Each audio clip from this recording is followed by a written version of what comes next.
So when I first got there, we had a big mission goal to build the fifth stake. There is, at the time, so 2014, there were currently 4 stakes in the Belgium Netherlands mission. Um, and and we were growing pretty fast. Slowly but surely. It wasn't, just like hitting, dead weights. The work was moving forward. The religion over there, they are very Catholic, and that is something that they take much pride in. Is their religion. There's 2 things that you don't talk about with the Dutch. That is money and religion. And so religion is something that is very personal for them. And so there are several different sects of church and different groups and reformations, but that is something that they take very seriously. And so a lot of people were standoffish a bit. As soon as they opened the door, they mistaked us for Jehovah's Witnesses, and so they were very quick to close the door too. But when someone let you in or continued to listen to you, that was a really rewarding moment. And so there's a lot of different languages too. So there is Dutch, but in Belgium, so Belgium is cut right in half, and so the northern part of Belgium is part of our mission, and so we speak Dutch, sorry, and then the southern part speaks French. And so that northern part in between Holland and the lower part of Belgium, they kind of have an influence of both languages, so they speak Flemish. And so it's really hard to understand. It's very soft and quick. And so that was where I first served, was in a Flemish-speaking area.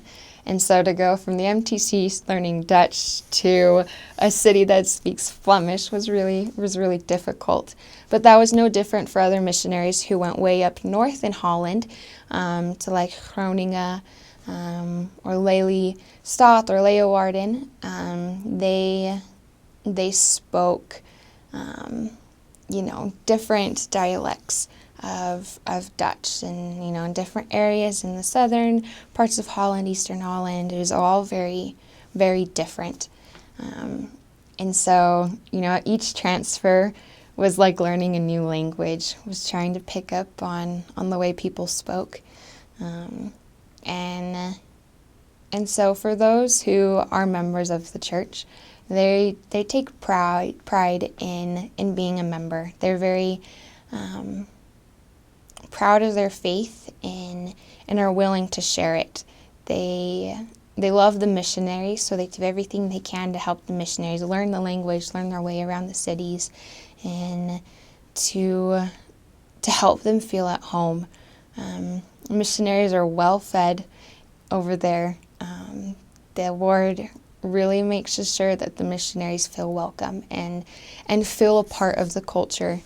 And so that's something that's very reassuring, is if you don't understand something, if you feel lost or confused, don't hesitate to ask the members, or even anyone on the street, because they're more than willing to help you.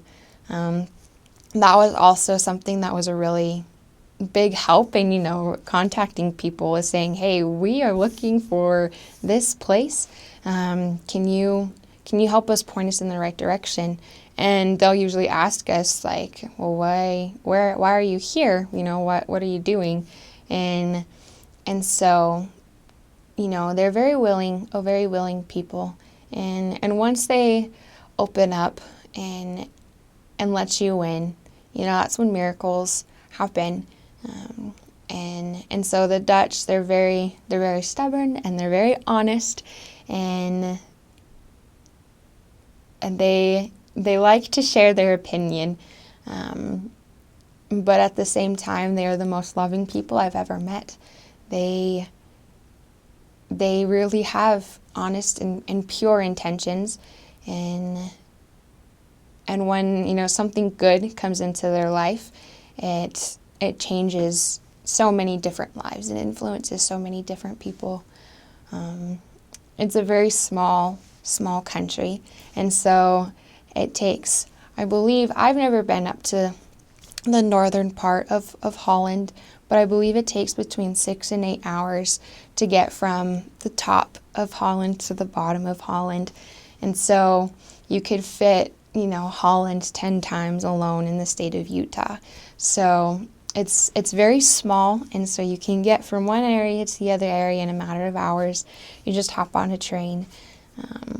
And so a lot of the members, they know each other. If you go to the south of Holland, they know everyone in the ward from where you just served. They're a close-knit family. They know everyone and try to support everyone. And so when you go there, you really feel like you're becoming part of a family. There's a lot of branches out there, and several of the wards were turned into wards while I was there, and just with the combining of branches, and so we were able to reach our goal of a fifth stake. We reached the numbers, and so they're in the process of officially establishing the fifth stake, and I think the biggest thing that we really tried to focus on towards the latter end of my mission was retention. We were having all of these baptisms, but a lot of people have gone inactive, and that was the hardest thing, was seeing people be baptized and meeting these people who had beautiful stories and beautiful testimonies, but they just weren't bringing themselves to church, that there was just this wall that was keeping them from attending church. And so a lot of the wards were really small. They felt really small just because a lot of people were inactive. And that was a problem that we faced as missionaries, is there was this pressure to bring these people back, and not necessarily a bad pressure. You had this desire. You would meet these people and you could see them struggling, or whatever the case may be, but you really wanted them to come to church and to feel what they once experienced. And so that was a lot of our missionary work. A lot of our missionary work was going and finding people on ward lists who we never heard of, we never seen, and so that was a big portion of the majority of the work that I did on my mission. There are areas where it is a very tiny branch, and so they're just constantly knocking doors, constantly trying to go through the area book and clean it out, weed it out, and start new. And so that's a lot of like the smaller areas where, it takes 2 hours to get to, another city, and the bigger cities is where we focused a lot more on attention and reactivation. And then the smaller cities is just trying to travel as far as we could to get as many people to come to church and to invite them to come to church. And so I don't know how many total wards and branches there are, but it is growing. And since coming home and having contact still with members and missionaries that are still out there, the church is growing rather fast. And when I mean that in a European sense of fast, Europe is definitely nothing like South America, where it's just, booming with baptisms. But Europe is a very special area. They take pride in their history. A lot of people still remember World War II and have a history with World War II. And so, history is still very much alive and well. And so when you get to know these people, when you come and talk to them, there's so much behind them that, even if the gospel isn't brought up at one, right from the beginning, just having a simple conversation about the people and where they come from, you get a better sense of who the country is as a nation, what they believe in and where they've come from. And that always kind of an opportunity always presents itself of how you can connect it to the gospel. They are special people. They are searching. They are looking for something. Remember, President Gordon B. Hinckley called, Amsterdam the modern day Sodom and Gomorrah. There's a lot of craziness and a lot of worldliness that takes place. There's people who feel very lost and don't really know where to go. And the missionaries or the members, they find them. And a lot of our work gets done because of the members. And again, kind of probably going in circles, but they truly care about their neighbors and the people that they, when they actually let people in, they protect them. And I think that's something that, the Lord uses them to touch other people's lives, because there's so many people who come from other countries. Holland is a melting pot. There's people from Africa, from other European countries, from South America. There's just so many people not native to Holland, and they welcome them with warm arms, and so it's just a huge posh of cultures and personalities. And I think that's what makes the mission very unique, is you go in thinking you're going to be teaching just, these tall, blonde, European, Dutch people. But in reality, you are meeting people from all over the world who will eventually return home and continue to share what they've shared with other places or share where they are. I would go back and focus more on talking to people on the street.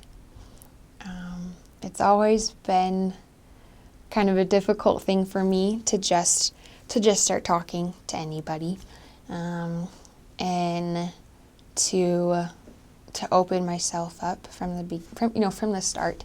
And so as a missionary, you're walking down the street and there's just tons of people walking towards you, past you in all directions, and it's really overwhelming to, how do I decide who to talk to? For a long time, I thought, how can I decide, okay, well, this person obviously needs the gospel more than this person. And so that was something that really kind of held me back for a long time, was stopping people and talking to them. And so I would go back and just talk to them. Talk to as many people on the street as I could. I would always rather go knock doors than street contact, because one, people had to answer their door and you just get right into it. But when you're stopping people on the street, that was something that was a little bit more hard for me. But honestly, that is a very good way of doing it, because the Spirit, if you let Him, will guide you and let you know, sometimes there's fireworks, imaginary fireworks around a person, and you're like, okay, we have to go talk to this person, and, nothing may eventually come of it, but you could be standing with them for an hour on the street because they needed that hour of that conversation. And something that I learned on my mission was, even if they slam the door, even if you only talk for 5 minutes on the street, you know, their front door, you know, was sanctified for that couple seconds you were there. That person's life was edified for that 5 minutes that you were there. You brought them closer to Christ for even just a moment. And that's something that they will remember and, you know, could come back to later in their life and be like, I remember those two girls that stopped me, you know, on the street. And so if I were to go back, I would have more confidence that the Spirit would really guide me while walking the streets, and not depend so much and get so caught up in my own fear of you know, rejection on the streets. Just because there's so many people who walk past you, and you never know who really could have used the message that you had. So I entered the MTC October 29th of 2013. So I arrived in my mission December of 2014, and I returned home April of 2016. My first city, so I served in Antwerp, Belgium for 3 transfers. Then I served in Gouda, or Gouda, as everyone knows it to be, of Holland for 3 transfers. Then I served in Turnhout, Belgium for another 3 transfers. And then in Lelystad, Holland for 2. And then Zoetermeer, Holland for my very last transfer.